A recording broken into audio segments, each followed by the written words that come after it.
Welcome back to the BookEnds YouTube channel. I'm James McGowan. I'm Jessica Faust. What we're going to discuss today is tips on what happens when you want to change agents or are no longer happy with your agent. Yeah, that's a big topic, and it's a scary one for sure. Yeah, because, I mean, let's face it, writers spend a long time finding an agent, and our ideal is that we have found our life partner. It's like lightning in a bottle, it feels like, too. So when you're going from having successfully done it to having to do it again, it's daunting. Yeah. Yeah. And I guess first, let's start out, especially for those authors who are still agent hunting for the first time and who are asking, well, why would you even want to change agents? And I think that sometimes authors assume it's because an agent is a terrible agent and a terrible human being. Yeah. But I would say that 90% of the time when an author-agent relationship, when we part ways, it actually has nothing to do with anybody being terrible. Yeah, it's more a fact of syncing. Like, do you sync? And agents work with 30, 40 clients at the peak of their list. So the fact that you think you might connect with every single one of those writers is not true. Like, not everybody gets along with everybody.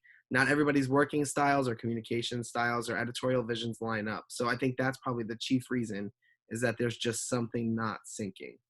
Yeah, and I would say a huge part of the time it really is vision. And it doesn't, usually happen with that first book, obviously, but it can even happen 10, 15 years into the relationship. I remember long ago an author, and I've searched for this since, and I think it's been removed, but an author had written a blog post about parting ways with her agent, and they had been together forever. And the author was a New York Times bestselling author, and the agent is someone I personally adore, and but not someone here at BookEnds, believe it or not. And the author talked about going out to lunch with the agent, and she knew as she approached the table and saw her agent's face what was going to happen. And ultimately, they adored each other. They still really respected each other. They still are going to work together in some capacity because they've done so many books together. But the author was going in a direction in her career that the agent didn't feel that she would be the best person to do the job. Yeah. And sometimes it is just that too. Like, we have gone as far as we can go, and you have more to go, but maybe I don't with you, your direction, your career is going off in a different direction, maybe one I'm not comfortable with, maybe one I just don't quite frankly understand. And Right. that's where we part ways. And most of the times I would say parting ways with a client is pretty much amicable. Oh, very much so, and you'll still see each other and chat. Sometimes you'll still, because again, assuming we've sold projects and worked together, we are still have a business relationship that will carry on, because for some of you who don't know, any contract your agent negotiates on your behalf, any book sales they make, they will continue to be the agent of record on those. Yes, there's a clause in the contract. Right. So that relationship continues as long as those books keep selling, which let's hope it's forever. Yeah. So the questions that we often get are, once you've decided that the relationship is no longer working, and I think decided both mentally and emotionally, that you need to make that decision, how do you go about it? What are the steps? And what do you do? And also I think one of the biggest is, do you need to fire your agent before you start querying another? Yeah, and that's probably exactly where to start too, because it is going to beginning. It's the beginning, and it's going to dictate your next steps too. Mm-hmm. So before you even think about querying or reaching out to other agents, you should have parted ways with your current agent. Yeah, and I know that that's difficult to hear, because a lot of authors feel like, well, now I'm in limbo and that's not fair, but it will get back to your agent. At some point, the other agents will say, well, have you parted ways with your agent? And if you say no, we get a phone call. Did you know? And what's going on? And I don't understand. And, if an agent is really interested in you, they want to make sure that you are clear to go into a new relationship with them. Most agents might even say, well, then once you do, get back in touch. Right. Right. So I would be definitely let the agent know it's better coming from you. Yes. And I guess and it's kind of like ripping a Band-Aid off too, right? Like for yourself, for the agent, and for going forward, you want to get that out of the way. It is the elephant in the room. It's like the obstacle that you need to go over in order to just go forward. Well, and to use the oft-used dating analogy, before you start dating again, break up with the person you're currently dating. Right. It's just the right thing to do. It's just the right thing to do. Yeah. So then the question is, well, how do you do it?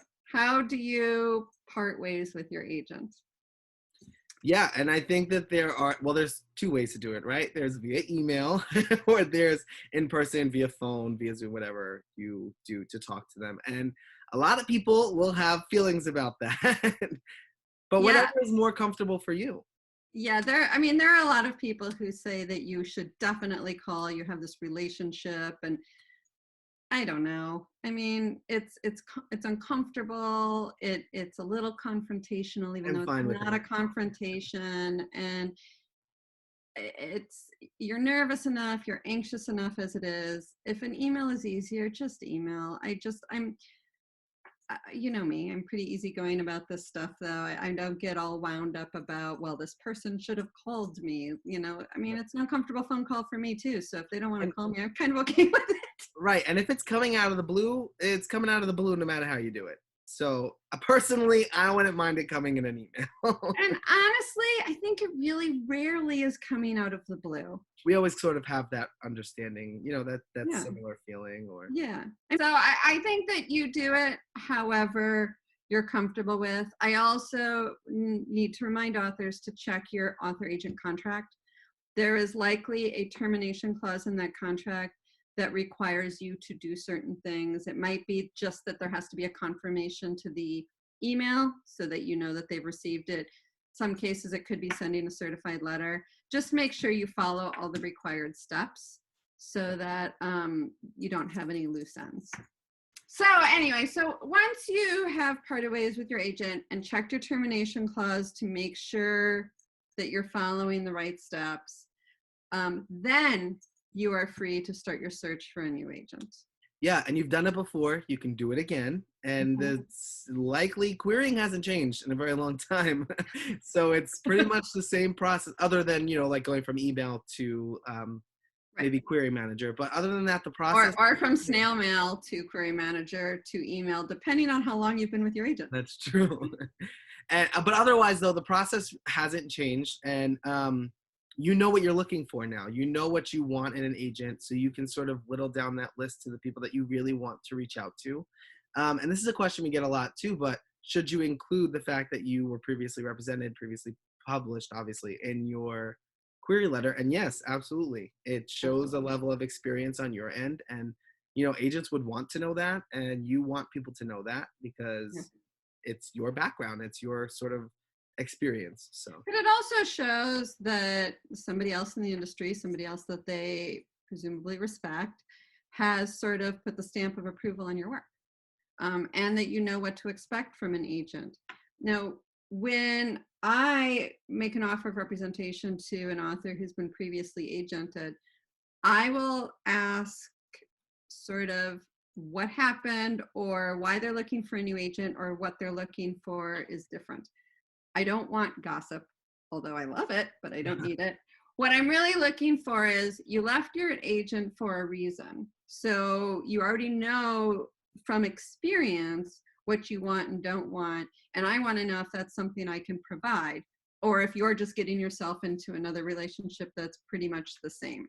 So I think be prepared to ask questions of the agent that also address that, feel free to say my past agent or in previous experiences, my agent did this, or, use those experiences to inform your, how do you handle this situation kind of questions. Right. You have gone through the process now. You've signed an agency agreement. You've likely been on submission already, in most cases. You maybe have even sold the book, signed a contract, had that whole process.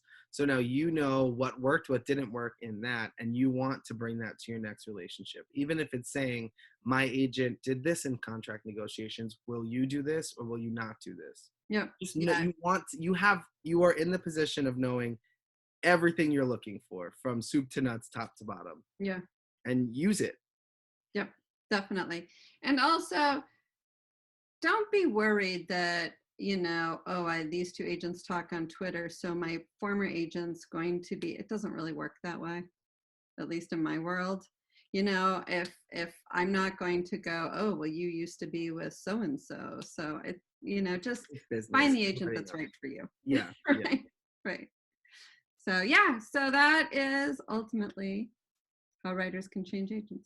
Yes, and everybody will have a different journey, a different timeline. Remember, everybody will have a different timeline. Don't compare yourself. But if you know it's not right for you, you owe it to yourself to sort of find the right agent for you. And not everybody will need to change agents.